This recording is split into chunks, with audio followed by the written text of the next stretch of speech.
Hello everybody on the ShopTo YouTube channel, it is George here, and today I have a comparison between the PS4 and the PS4 Slim. So you can see my little old original day one PS4 at the bottom. What a lad, it's done me so well over these past few years.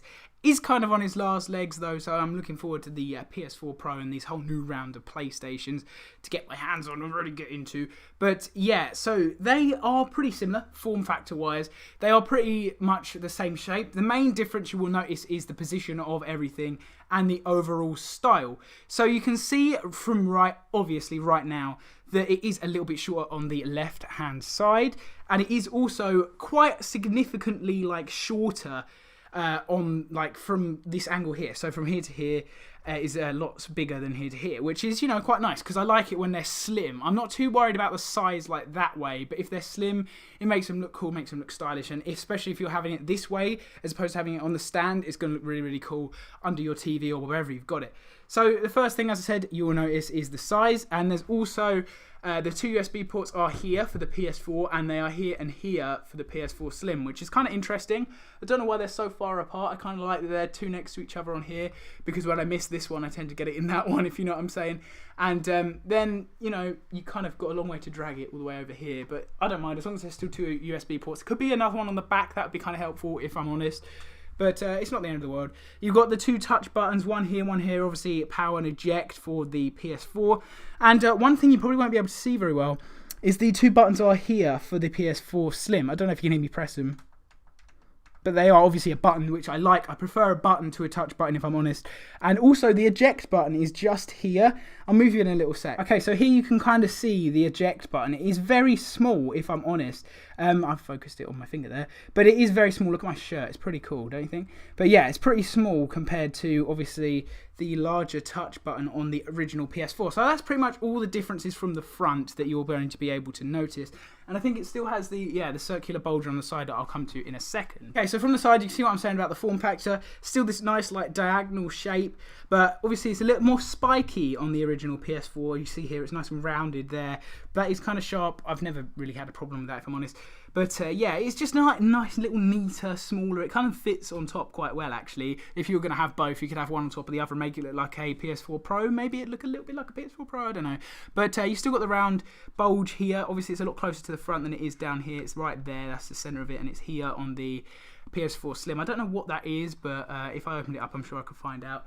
And on the sides here, I'm not sure what this is. Maybe this is a port to unscrew part of the console. It doesn't look like that, but I'm no console expert when it comes to opening them up, so I don't really know exactly what that is. But there is a little screw there, and I don't think there is one along here. It's just fan all the way along. You've also got the fans here and here for the Slim. The fan issue is an issue with the PlayStation. My PlayStation makes a really loud noise. I don't know whether because that's really old or because it's just not designed very well, but the fans do make a loud noise on the PS4, especially when I'm playing a game like Black Ops 3 or something like that. I don't know why it's particularly bad on Black Ops 3, but yeah, it is. And the fans seem to be the kind of same, so I'm interested to see how this performs. Okay, so from the back, they are pretty similar, but obviously the IR port, or the optical port, I don't know why I call it IR, I don't know if it is kind of an IR, I'm not sure, but the optical port is missing from the PS4 Slim. And if you have a pair of Astro A40 headsets or A50s, you basically want to just connect the cable that would go in here to the TV if you want to solve that problem of there not being a optical out port on the PS4 Slim, and then you should be fine to go. It's just exactly the same, still surround sound and everything. But yeah, that is the only thing that's missing, which is kind of interesting because I don't actually know what this port right here is. I've never used it, but I do use that, and they decided to leave that out. Don't know whether it was because nobody uses it or if it was because it wouldn't fit, wouldn't be able to be as small as it is if you had it in. I'm not too sure, to be honest, but I have found a way around it, and as I said, you just do that and you can use it. But there is less fan on the back. There is a fan in here. It comes up out of here.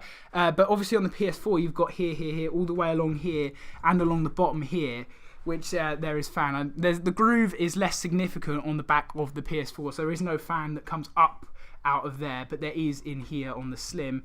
But yeah, overall, they're pretty similar on the back. The power in port is moved up here. There's still power brick in this, which I still find amazing compared to the original Xbox One. It was just so huge.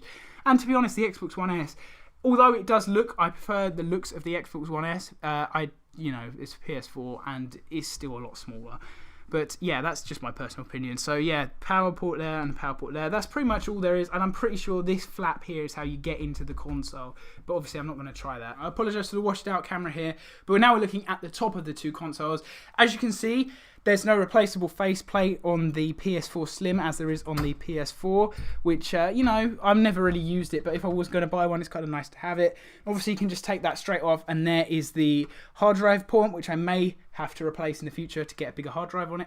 But, yeah, you can take that off, and you can't actually do that on the PS4 Slim, which, I don't know, kind of sucks. It's a feature gone, but it's not really a feature that everybody used, so it's not the end of the world. I do prefer the looks of the original PS4. I like the reflective bit or the matte, it depends.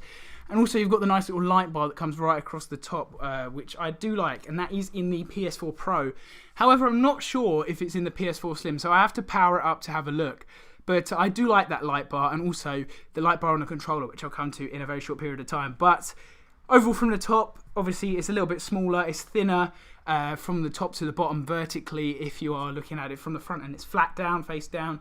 It's shorter in that dimension, and it's also shorter vertically standing upright, which is kind of cool. I imagine it'd be probably about the same height if you had the stand on it as well, which is, you know, cool, because the PS4 original isn't overly big, if I'm honest, so I'm not too fussed about that. So let's come to the controllers. Okay, so I've got the two controllers in front of you right now. This is my day one PS4 controller. That's why it's looking absolutely destroyed. You can see the thumbsticks are peeling off and the triggers are a bit ruined, but they have been fixed with the recent ones. The trigger issue is no longer an issue, and also the thumbsticks are a little bit more resilient and they don't tear as easy as they do. But the major difference is obviously the light bar showing through the top of the touchpad on the new one, and the dust on this one. Obviously that's not really a factor, but you've also got the coloured D-pad and the coloured start and I always call it start and select. The options and share button are also grey instead of black, which is actually really nice difference, and so is the R2 and L2.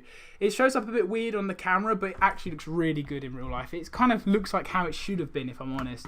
It makes it a bit less boring being all black and stuff, but they are the only differences. Obviously if I press this button here on the both controllers, you can see they're going to flash at the top there, and also if I do it again on here, you can see it flashing through the touchpad, so you know what colour you are without having to look at the back of your controller when you're playing like a split screen game or something. So yeah, I do like that feature, and I'm looking forward to trying out this brand new controller and seeing if there's anything else that's overly different about it. But I do like the looks. Ooh, dropped my old one. I do like the looks of the grey buttons, and also the light bar shining through the top of the touchpad, which you obviously don't get here on the old PS4 controller. So yeah, that is pretty much it, guys. I don't know what else you want me to say. There's no like performance upgrades like there was for the Xbox One S over the Xbox One, because why would they do that when they got the PS4 Pro coming out? If you want a more powerful PS4, you can grab yourself the PS4 Pro when that drops in November. But this is just basically the replacement for the original PS4, so that it, you know, matches the Pro's design, and it's basically a new wave of PS4s that's a little bit slimmer, a bit more refined, and a lot cheaper. So it's pretty cool. If you want a base PS4, go grab yourself this one, because it's obviously the smaller one. You get the newer controller, you get some other stuff that you benefit from as well as that. But yeah, overall, I'm not going to pick a choice between the two. I like the design more of this one, but I like the controller and the fact that it's slimmer of the PS4 Slim. So I'm not going to pick a winner. You guys can choose for yourself, but I definitely recommend, if you're going to get a PS4 and you don't want the Pro, if you don't want to spend that extra money, get yourself a PS4 Slim. So my name's been George. Let me know what you think. If there's anything more you want to see regarding the PS4 Slim, let me know in the comment section, and I'll see what I can do. But yeah, that is about it for my comparison of the PS4 and the PS4 Slim. There'll be an unboxing. If it's not already up, I assume it's already up. I would put that up first. But if it's not, you can check it out in the next few days. I'll leave a link to it down in the description if you want. And that's about it. So thank you guys for watching, and I'll see you guys next time.